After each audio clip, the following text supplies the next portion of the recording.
Hallelujah. सभी को जय मसीह की। मैं पास्टर रेखा विश्वास करती हूँ कि आप सब खुदावंद प्रभु यीशु मसीह के मधुर और जिंदा नाम में सलामत होंगे। आज की वीडियो में हम एक ऐसी स्त्री के बारे में जानने वाले हैं जो अन्य जाति की स्त्री है, पर अपने विश्वास के कारण वो अद्भुत गवाहियों को अपने जीवन में ले पाती है। आज भी बहुत सारी बहनें जब भाई ऐसे हैं जिन्हें परमेश्वर अद्भुत रीति के साथ इस्तेमाल करता है अपने कामों के लिए। है वो अन्य जाति, जब वो परमेश्वर के सुसमाचार को प्राप्त करते हैं तो अपने विश्वास के साथ वो परमेश्वर को बताते हैं कि वो परमेश्वर से कितना प्यार करते हैं और परमेश्वर कैसे फिर उनके जीवन को ऊंचा करता है। एक ऐसी ही स्त्री है बाइबल में जिसके बारे में हम जानेंगे। मेरी बहनों, मेरे भाइयों, रुके रहना, ठहरे रहना। इस एपिसोड को पूरा सुनना है आपने। आगे भी आने वाले दिनों में ऐसी वीडियो बनती रहेंगी ताकि आप अच्छे तरीके से बाइबल के एक एक चैप्टर को आप पढ़कर पूरी जानकारी ले सके। हालेलुया। आज हम बात करेंगे रूथ के बारे में। सिंपली भाषा में पूरी स्टोरी सुनाई जाएगी ताकि आप पूरे ही चैप्टर को कवर कर सके और समझ सके कि रूथ कौन थी, कैसे परमेश्वर को वो खुश कर पाए। तो फिर आइए हम जानते हैं रूथ के बारे में। सबसे पहले रूथ एक मुआबन औरत है। मुआबी मतलब अन्य जाति की लोग, जहां मूर्ति पूजा होती है, जहां पाप की नगरी है, वो देश की वो रहने वाली है। कैसे परमेश्वर ने इसको खुश किया, एक मुआबन ने एक अन्य जाति को, तो उसके बारे में हम जानते हैं। रूथ चैप्टर 1 में हम देखते हैं तो रूथ का जो परिवार है, जो ससुरा परिवार, उसके बारे में हम ससुराल जिसे हम कहते हैं उसके बारे में जानते हैं। ये जो ससुराल की फैमिली है ये बैतलम में रहती है और इस परिवार में 4 मेंबर हैं, 2 बेटे, हस्बैंड, वाइफ। हस्बैंड का नाम है एलीमेलेक और वाइफ का नाम है नियोमी और उसके जो बच्चे हैं मिलियन और कलियन। और ये बैतलम नगर में रहते हैं। बैतलम का मतलब है परमेश्वर के रोटी वाला घर। ये परमेश्वर की नगरी में रहते हैं जहां बड़ी बरकत, बड़ी आशीष होती है। और बैतलम में ही प्रभु यीशु मसीह ने जन्म लिया, आप सभी को पता है। तो ये उस नगर में रहते थे। क्या होता है कि कुछ टाइम पाकर उस नगर में भूखमरी हो जाती है, अकाल पड़ जाता है। जब अकाल पड़ता है तो ये लोग वहां अकाल के दिनों में थे। फिर ये सोचते हैं, ये परिवार सोचता है यहाँ अगर हम रहेंगे तो हमारी फैमिली का निर्वाह, हमारे बच्चों का पालन पोषण नहीं हो पाएगा क्योंकि यहाँ भूखमरी है। और ये यहाँ से निकल मुआब देश में जाते हैं, जहां की रूथ रहने वाली है, उस देश में जाते हैं।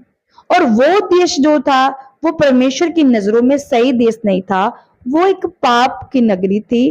वो पाप के द्वारा वंचित पैदा हुए थे, तो उसे परमेश्वर की नजरों में वो सही नहीं थी।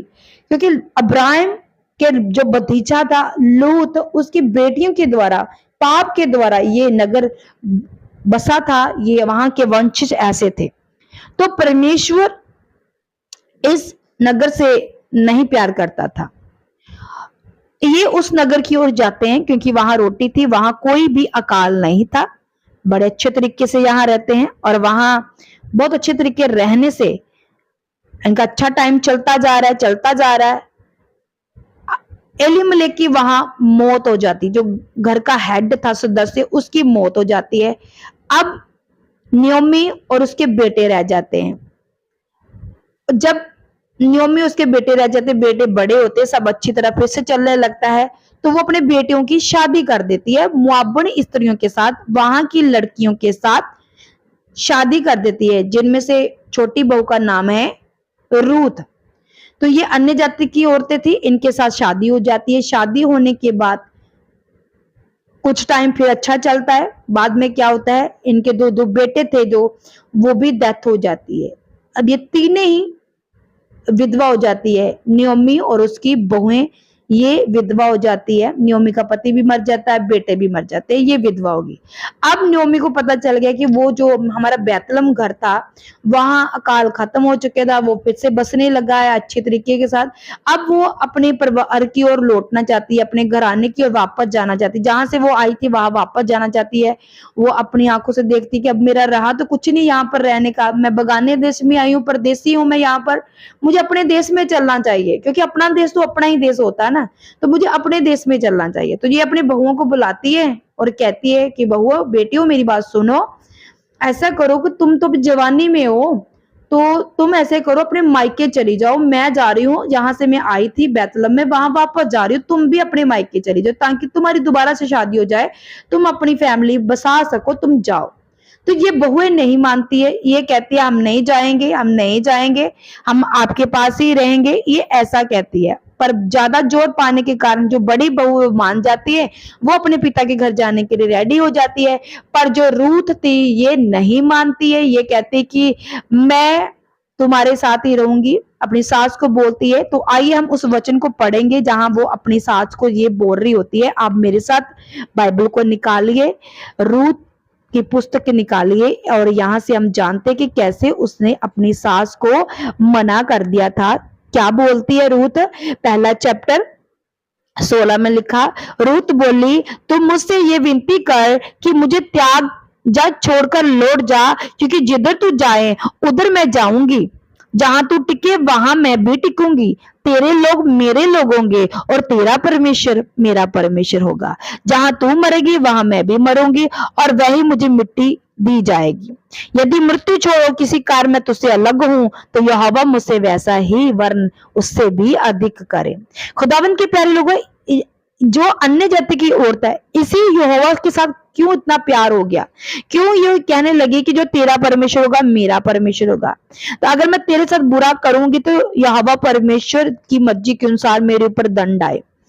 क्योंकि इसने अपनी वाइफ, अपनी सास को देख लिया था परमेश्वर के प्रति प्यार को, ये जान चुकी थी कि मेरी सास कैसे परमेश्वर के साथ वफादार रह रही है, कैसे परमेश्वर की उपासना कर रही है। उसकी सास ने बता दिया था कि यहोवा परमेश्वर कौन है, वो ही आद है, वो ही अंत है, वो ही अल्फा, वही ओमेगा। इसलिए उसके साथ बहुत ज्यादा प्यार करती है और अभी सास को छोड़ने के लिए तैयार नहीं है, क्योंकि उसे पता चल चुका था कि वचन में क्या लिखा है। तो वो वचनों की कदर करती है और वो अपने सास के साथ जाना चाहती है, और ऐसा ही होता है, सास उसकी मान जाती है। ये दोनों सास बहू अपने घर की ओर वापस मुड़ती है, और जब वो आती है लोग उससे पूछते हैं, नयोमी तेरा परिवार कहाँ गया? नयोमी बताती है उनको कि मैं जैसे गई थी वैसे नहीं आई, मैं भरी फूली गई थी पर खाली हाथ आई हूँ, यहोवा ने मुझ पर मतलब दुख दिया है, क्योंकि वह जान गई थी गलती हमारी है, हमने परमेश्वर के घर को छोड़कर पाप की ओर गए और परमेश्वर ने हमें दुख दिया है। अब समय बीता जा रहा है, रूथ खेतों में काम करती है, ये छिट्टे चुग कर लाती है, उसे सुखाती है, गेहूं को फिर कूटती है और रोटी बना के वो अपनी सास को खिलाती है। बड़ी मेहनत ये वहां करती है बैतलहम में जाके, और जब हर रोज ये बीनने के लिए जाती है, ये छिट्टे चुगती है, गेहूं को इकट्ठा करने के लिए जाती है, तो जिन खेतों में वो जाती है वहां का जो मालिक था, बोस था, वो देखता कि ये कोई और औरत है, ये हमारे नगर की नहीं है। तो उसे मालूम पड़ता है कि ये एक विधवा है और ये नयोमी की बहू है, विधवा। ये देखता है, चेक करता है कि विधवा होकर ये कैसे वफादारी के साथ अपनी सास की सेवा कर रही है। इसका पहरावा सचमुच विधवा की तरह है, ये बिल्कुल भी अपने आप में ढोंगी नहीं है, ये पवित्र है बिल्कुल। तो वो देखता है और उसके जीवन में वो खुशियां लेकर आता है। परमेश्वर बोझ को उसके जीवन में खड़ा कर देता है, उसी के जीवन में खुशियां लाने के लिए। एक दिन फिर बोझ इसका पति बनता है और रूथ के जीवन में खुशियां आ जाती है। हालेलुया। ये सारे चैप्टर में हम क्या देखते हैं? एक ऐसे लोग थे जो परमेश्वर के साथ वफादार थे, फैमिली पर दुख आया तो उन्होंने परमेश्वर के घर को छोड़ दिया और पाप की ओर जाने लगे, वचन को तोड़कर ये जाने लगे। तो क्या हुआ जब वचन तोड़ा, दुख के समय वचन इन्होंने तोड़ दिया, तो वफादार नहीं रहे परमेश्वर के साथ। जब ये बाहर गए तो वैरी इनके जीवन में काम किया और सब कुछ इनके जीवन से चला गया, हस्बैंड चला गया, बच्चे चले गए।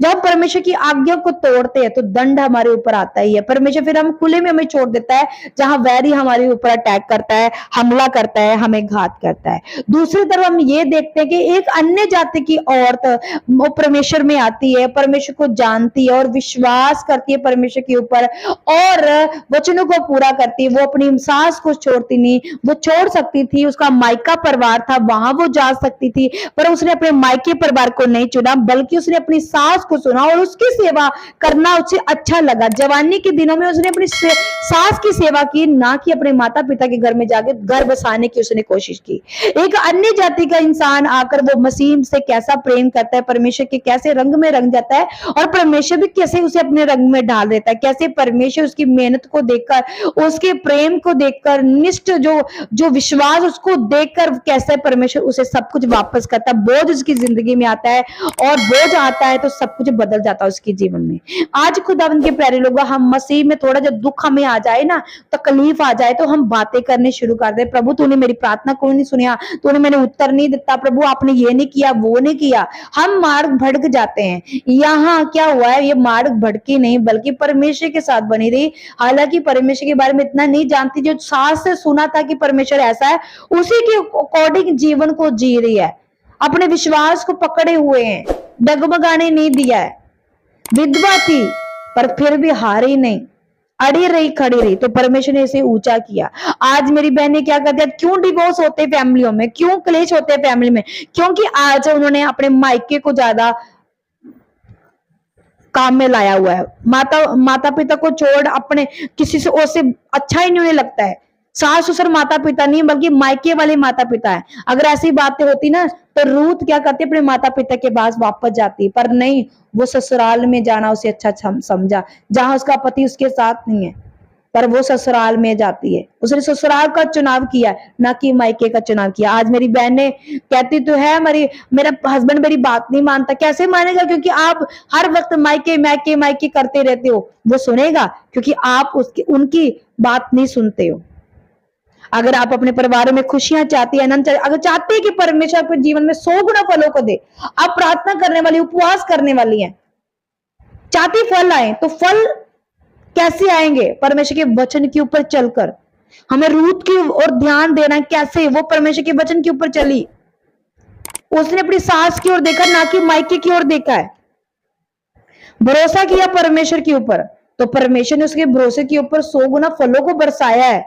परमेश्वर ने बोझ उसकी जिंदगी में दिया, जो बेरंग जिंदगी थी अब वो रंगों के साथ भर चुकी है।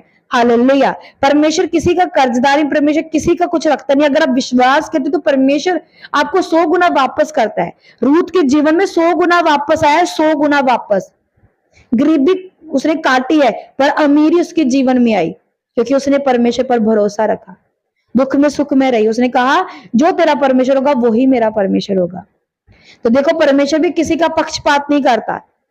परमेश्वर किसी का रख छोड़ता नहीं है, उसे वापस देता, 100 गुना करके वापस देता। वो आपके जीवन में भी आ रहा है। अगर आप रूथ की तरह अपने जीवन को बना के रखेंगे, फेथफुल रहेंगे परमेश्वर के साथ, नई टेस्टमनी फिर भी आप फेथफुल रहेंगे, तो परमेश्वर आपको बड़ी ब्लेसिंग के साथ रानी की तरह बनाएगा परमेश्वर आपको। Hallelujah, hallelujah. मेरा विश्वास है खुदावंद के प्यारे लोगों, हम सब रूथ की तरह बनेंगे, अपने जीवन को रूथ की तरह करेंगे, नयोमी की तरह नहीं, जिसने परमेश्वर के घर को छोड़ दिया।